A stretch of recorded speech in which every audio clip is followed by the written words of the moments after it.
ধরুন কারো ভাই কিংবা স্বজন নিউ ইয়র্ক থেকে পরিবারের সদস্যদের জন্য জামা কাপড় সহ অন্যান্য উপহার কিনতে $500 পাঠালেন।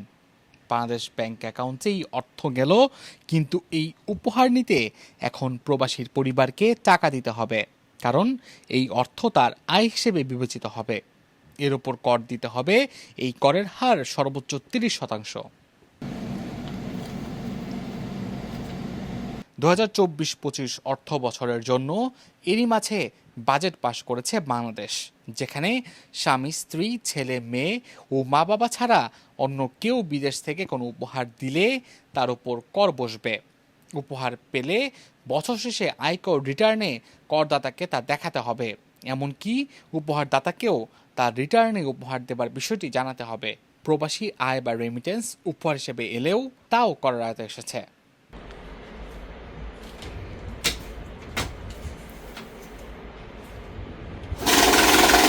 বাংলাদেশ ব্যাংকের তথ্য অনুযায়ী 3 বছরের রেকর্ড ভেঙে সর্বোচ্চ রেমিটেন্স দেশে পাঠিয়েছেন প্রবাসীরা, যা ছিল $254 কোটি। এ অবস্থায় নিউ ইয়র্কে বসবাসরত প্রবাসী বাংলাদেশিরা বলছেন, হুট করে এমন সিদ্ধান্ত বিপাকে ফেলবে তাদের। কেননা ছেলে মেয়ে স্বামী স্ত্রী বা মা বাবার ব্যাংক অ্যাকাউন্ট ছাড়াও অনেক প্রবাসী ভাই বোন আত্মীয় স্বজন ও বন্ধু বান্ধবের ব্যাংক অ্যাকাউন্টেও বিপুল অর্থ রেমিটেন্স হিসেবে পাঠিয়ে থাকেন। আমরা শুধু যে বাবা মা আর হাজবেন্ড বা ওয়াইফ বা বাচ্চাদেরকেই যে পাঠায় সেটা না।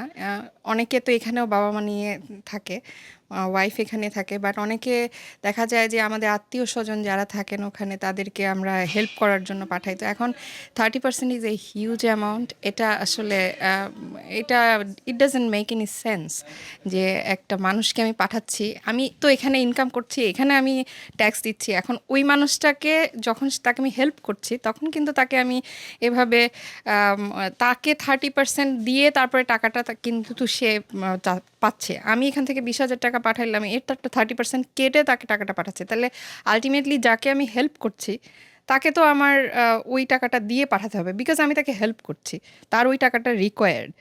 তো আলটিমেটলি এটা আমাদের উপরেই আসবে। তো আসলে এটা আসলে কোনো সেন্স হয় না এটা করার। জাতীয় রাজস্ব বোর্ড এনবিআর এর নতুন প্রস্তাবে উপহারের যে মারপ্যাচ, তা রেমিটেন্স নিয়ে সরকারের সার্বিক নীতির সঙ্গে সামঞ্জস্যপূর্ণ নয়। এই উদ্যোগ পরিস্থিতি জটিল করবে বলে মনে করছেন মানি চেঞ্জার হাউসের সংশ্লিষ্টরা। সরকার রেমিটেন্সের উপর ট্যাক্স বসায়, তাহলে অবশ্যই আমরা আমরা লস খাবো, আমাদের বিজনেস কমে যাবে, কাস্টমাররা তাদের ফ্যামিলি বা পরিজনের কাছে টাকা পয়সা পাঠাবে না।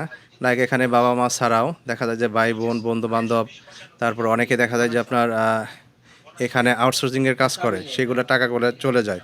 কারণ এইগুলোর উপর যদি ট্যাক্স বসে তাহলে মানুষ রেমিটেন্স পাঠাইতে উৎসাহিত হবে না। তারা বলছেন, গ্রামগঞ্জে অনেক বয়স্ক মা বাবার অ্যাকাউন্ট থাকে না, ছেলে মেয়ে নাবালক হয় কিংবা স্ত্রীও ব্যাংক অ্যাকাউন্ট খোলেন না। ফলে প্রবাসী আয় পাঠানোর ক্ষেত্রে অনেক সময় ভরসা হয়ে দাঁড়ায় ভাই বোন বন্ধু বান্ধব সহ আত্মীয় স্বজনের ব্যাংক অ্যাকাউন্ট। এই অর্থ বৈধ চ্যানেলেই আসে। নতুন করে কর আরোপ করা হলে হুন্ডি বাড়বে বলেও শঙ্কা তাদের। এখন যদি ওটা কর দিতে হয় তাহলে তো ধরেন যারা অনেকে আছে যারা বেশি রেট পায় বাহিরে, যে ইলিগাল চ্যানেলে, তাহলে তারা কিন্তু আপনার সেক্ষেত্রে তারা চিন্তা করবে আমি বৈধ পথে পাঠাবো না অবৈধ পথে পাঠাবো।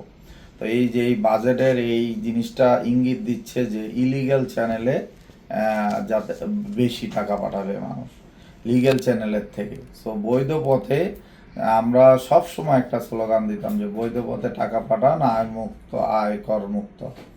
সো এখন যদি এটা আয়কর দিতে হয়, সেক্ষেত্রে আমার মনে হয় আমাদের রেমিটেন্সের প্রভাবটা পড়বে। এটা বৈধ পথের থেকে ইলিগাল চ্যানেলেই বেশি রেমিটেন্স যাবে বাংলাদেশের প্রবাস থেকে। কেবল তাই নয়, বিদেশ থেকে যারা দেশে ব্যবসা বিনিয়োগ চালিয়ে আসছেন সে সংক্রান্ত খরচ, যা এতদিন বিনিয়োগকারীরা রেমিটেন্স আকারে ব্যাংক হিসেবে পাঠাতেন, তাও সীমিত হয়ে কর্মসংস্থান বাজারের উপর প্রভাব পড়বে বলেও মনে করছেন তারা।